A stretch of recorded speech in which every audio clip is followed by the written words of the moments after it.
Well, let's go have a look at the monstrosity that is my mid-July garden of the year. I'm sorry that it's so messy, but you're about to see real life at work. Here's a little garden update for middle of July. This is what my garden beds are supposed to look like. I've just pulled out all the cucumbers from this section and weeded all back there. So this is the stuff that people like to show you. A well manicured little bit of a garden. Well, in reality, I weeded for an hour and a half yesterday and only got this section done, because if you go any further than this is what my garden actually looks like. It has rained non-stop the entire year of gardening, and the weeds are out of control. There is some mint in there too. It's not all weeds right there, but it is out of control. The weeds in between my beds. More weeds and a cat. The squash is kind of like doing a comeback. It almost died off, and then it was like, oh, just kidding, coming back. But yes, there are, that's not really a weed, that's holy basil, so I will just harvest this. That's why I didn't pull it up and throw it away, is because I have this whole bed of holy basil as well, and I'm letting it go to seed, and I will harvest some of this before the seeds turn. But my tomato plants look awful this year. Awful. All the rain has been terrible. I didn't get any of this cleaned out. This was onions. And yeah, that's buried in weeds because it rained so much. The jungle behind this is insane. But I had these beautiful tomato plants, and a hornworm got over here, and in a 24-hour period, literally 24 hours, one tomato hornworm took out 2 of my Blush Tiger tomato plants. And it's really sad because I really love the Blush Tiger. I need to tie that one back up.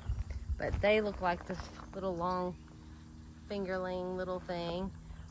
But the leaf-footed bugs are my nemesis right now.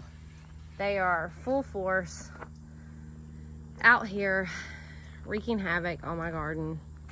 And I come out in the mornings with a bottle of soapy water and spray it to suffocate them. That way there's no pesticides on my plants. But they have already poked so many holes in my tomatoes that they rot before I can even get them to the table.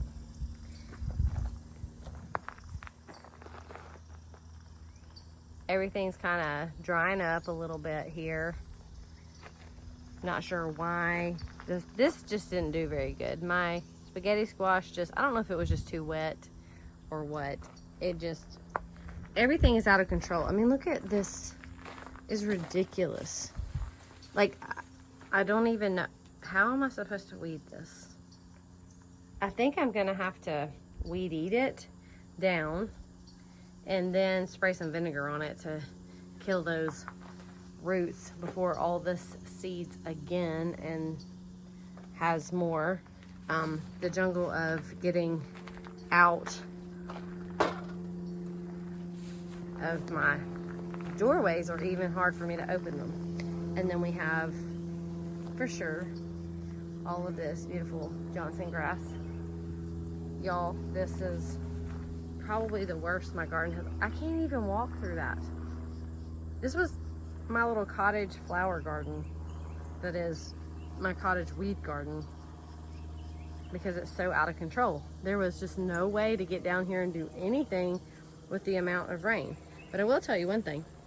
This mum obviously loves a lot of water, because it has tripled in size underneath there.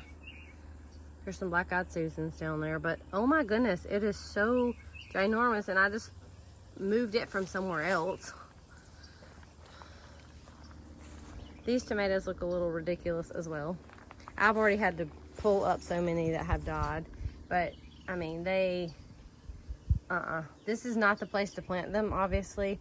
I tried them here this year in this little bed, and they did not do well at all.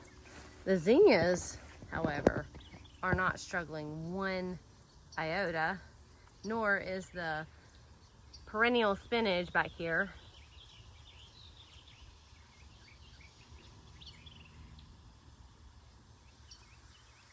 The flowers are doing wonderful, wonderful. The jungle. Welcome to the jungle. Oh, I can't even open my door very good. Look at this. That needs some fixing too. Yeah, there is actually a path here. Not really, but there is supposed to be a path. There's stepping stones that you cannot see. The cucumbers are starting to come to the end of their reign here, but we still have so many bees pollinating everything, and I need to pick cucumbers again. But when it starts to get hot, they get a little more bitter, and you can tell that if you look in here that I missed a few days of picking because I've been so overrun with cucumbers that these are all the ones that I have piled up for the birds to eat and chickens, and they do come out here and peck on them. But I'll probably have a whole bunch of cucumbers growing right here because of the seeds on the ground. I'm going to leave some of these to go to seed before they're all done, but there's some growing across the top. The SMR cucumbers is a Wisconsin SMR pickling cucumber. So ideally, this is the size that you would want to pick them, is in here, in this range. So catching them then is great. Look at all the bees. That's so wonderful. But these grow up, and they would grow up and come across. The pickling cucumber, it ran a lot sideways. I couldn't get it to go up very good. And this was the, just the homemade pickles, which I do love the homemade pickle variety of cucumber because of its length, and it's easy to split into spears. It gets really long. There's one here that's stuck on the branch, but it's a really good one for cutting spears out of. And then these are the Chinese 5-color that I need to get out here and pick because I picked all the peppers yesterday, but for some reason I forgot this row. There's Half Pint screaming in the background. I'm right here. Well, hello. What are you doing, Half Pint? What you doing, Half Pint?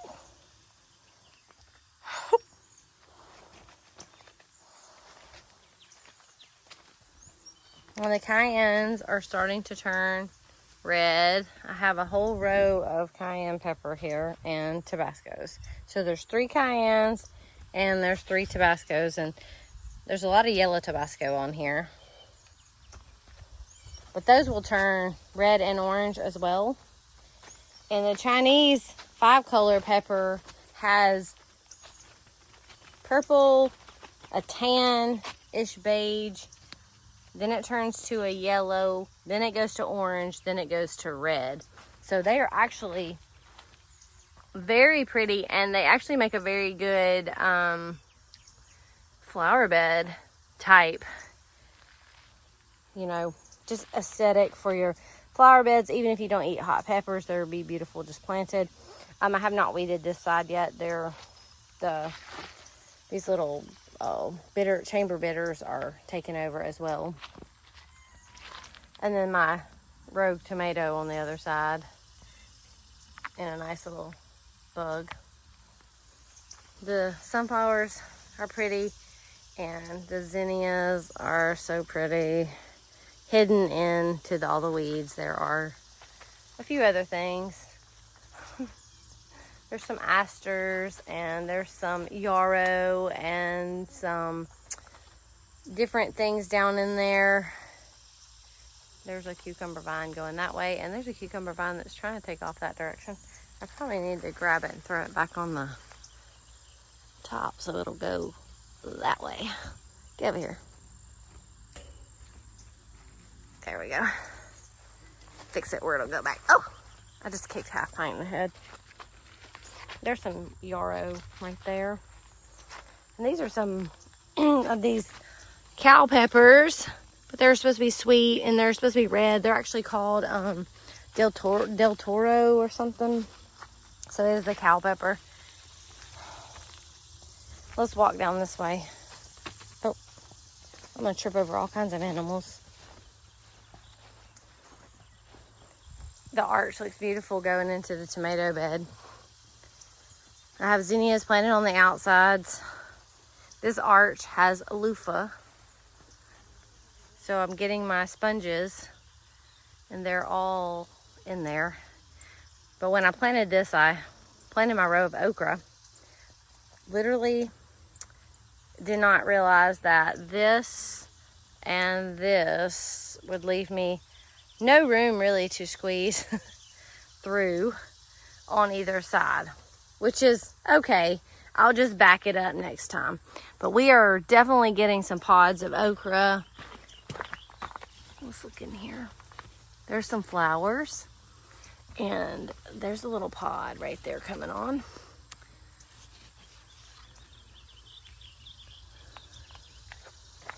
But yeah, the space is nothing right here. You trying to eat some sorrel? Have fun. You trying to eat some sorrel? You just trying everything? Let's try it up, girl. Try it up. We'll have zinnias here, some amaranth. And here's the tomatoes out here. And they're looking okay. They're a little shabby, but they have been doing okay considering all of the rain that we've had. Not too bad. I came in here the other day and trimmed them up quite a bit. I'm gonna come down here tonight and pick all of these tomatoes and get the bad ones off, and that one's already rotted. Yucky. And then we have all the vines growing. I did the watermelons and the cantaloupe and stuff on this trellis, but I forgot to come and tie them like little slings around them. So they're just breaking off. And so I've been letting this one go down here so that I can actually maybe get a watermelon for the year. This is the Moon and Stars watermelon. But next year, I'm not doing that. I am going to grow them down on the bottom because they just got too heavy and I forgot to put them some slings. These look rough. I have not trimmed these up, but this is the Brad's Atomic Grape tomato. And they are really atomically shiny, all these different colors in them, and I really do love them. And they have just a very crisp crunch to them, but they are very pretty. There's just dead leaves all around them, and the leaf-footed bugs are taking over, like I said, and they're doing some damage. Like, here's some damage that they did, where they poked holes in it, and it just, ugh. It's just so hot. I just almost am like, who cares? But I forget every year that it gets hot. But I'm gonna have to tie this little baby up right here or unhook that and bring her down to the bottom. We've already had a cantaloupe right here fall off, and you can tell it's way far gone. It's soft and squishy, and it stinks. Like, I mean, I don't like cantaloupe anyways. I grew them for someone else, and so yeah.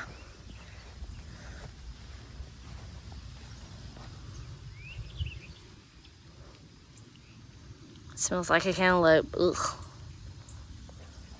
But nice, like lots of seeds if I need to save any. We'll walk over. Let's see. This little area over here with the, oh, there's a pod. I probably need to come pick some okra. That one looks like it's ready. There's some little ones in there. I need to come down here and pick tonight. I gotta make me a list of things to do because I'll forget to do it. I get a little sidetracked. These are my rough looking tomato plants. This one's dead. I'm just letting those kind of ripen a little. I'll probably just trash them. This one got broken off at the top and it never grew any higher than that. So this was the large cherry tomato. And to me, they just didn't do like, this is what I got. That's not idea for me. Now, I did really love these Sweetheart cherry tomatoes because they're like a paste type cherry tomato. Oh. Ew, my nemesis. Lady, I'm over here. Oh, that's dangerous. This is pigweed, and these barbs right here are detrimental to your health if you can see them. They have like spikes hidden in the crevices right here, and they will tear you a new one. But these are the Sunrise Bumblebee tomato, and they're like a yellow stripy, and they did fantastic. They're all the way up at the probably 7-foot mark right now, and so did the Chadwick cherry. So I would say Chadwick cherry did great this year despite all the rain, and definitely the Sunrise Bumblebee, beautiful tomatoes. The Bumblebee tomatoes come in like different ones. There's like a red and black one, but this one is actually, the flavor of this is fantastic. It is wonderful, just wonderful. I'll probably hold on to this one and eat it in a minute. Let me pop back out here. Let's go check on our green beans. If I can get around here. Come on, Half Pint.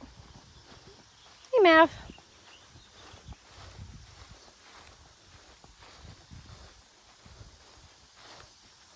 Well, the lemon basil is going to seed. Can't wait to harvest a bunch of this. These are wonderful. What I do is usually pull this off and then throw it right back into the container. As soon as I seed it, I put it right back in there. This is the only thing that I purposely have planted in here. This is marshmallow, and the rest of this is just stuff that has volunteered. This is more of that pigweed that I need to pull up. There's some morning glories, and I'm not sure what that is, but it's really pretty. I also planted some peppermint this year, and it's going to seed as well. So it has, oh yes, that's a really good smell to it. And then we have these Chinese lanterns that are also, when you go to weeding, you don't want to just grab them because they are loaded with just spikes and stickers and thorns, and you do grab them from time to time.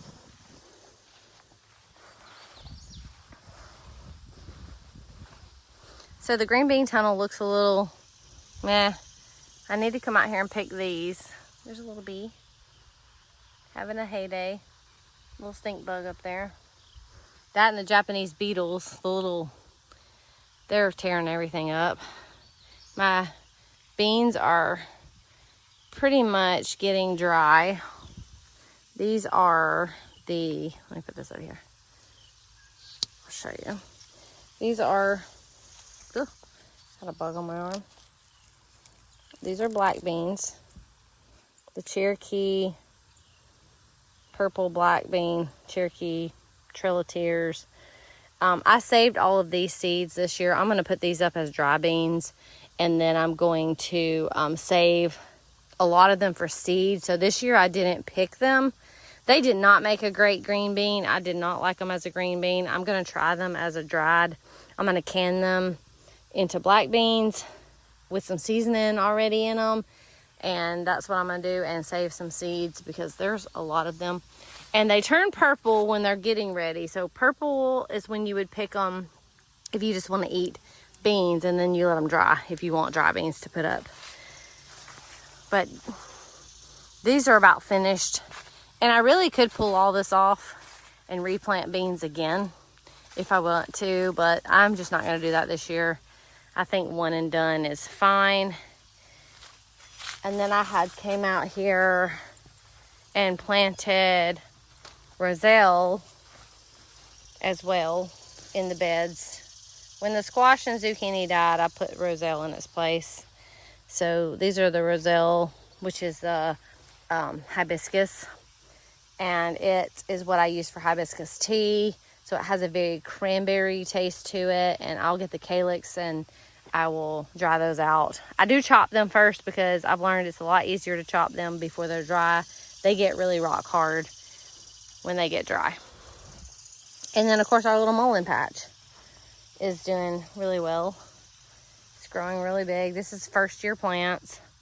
I think that one's the second year.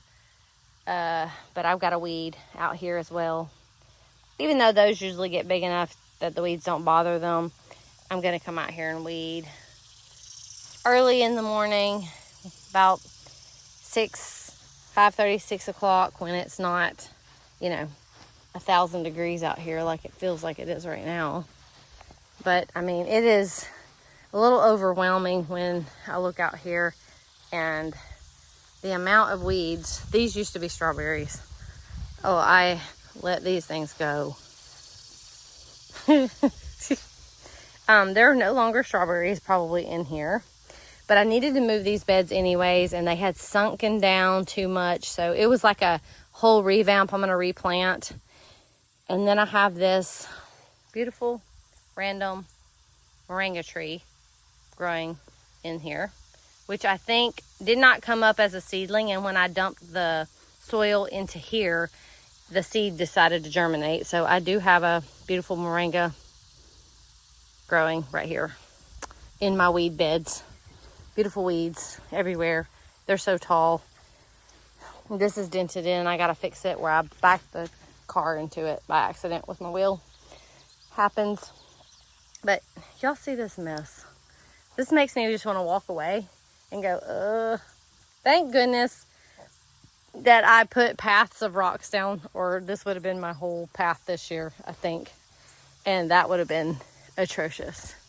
So there's a little look at the messy part of gardening. This is what gardening looks like in July, unless you have people working for you and you can actually have, time to do everything and weed everything.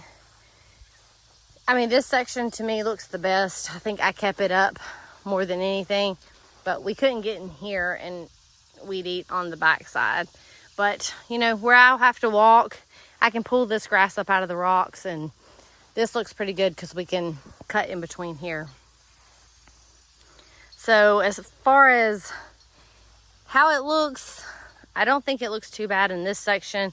The rest of the garden's kind of struggling, and that's my fault for having too many things to do and not enough time to do it. Hey, Boomer. But in front of the garden looks pretty nice. It doesn't look too bad out here. It's just once you step in, it's a whole nother ball game. I thank you guys for hanging out with me today. Hope you have a blessed day.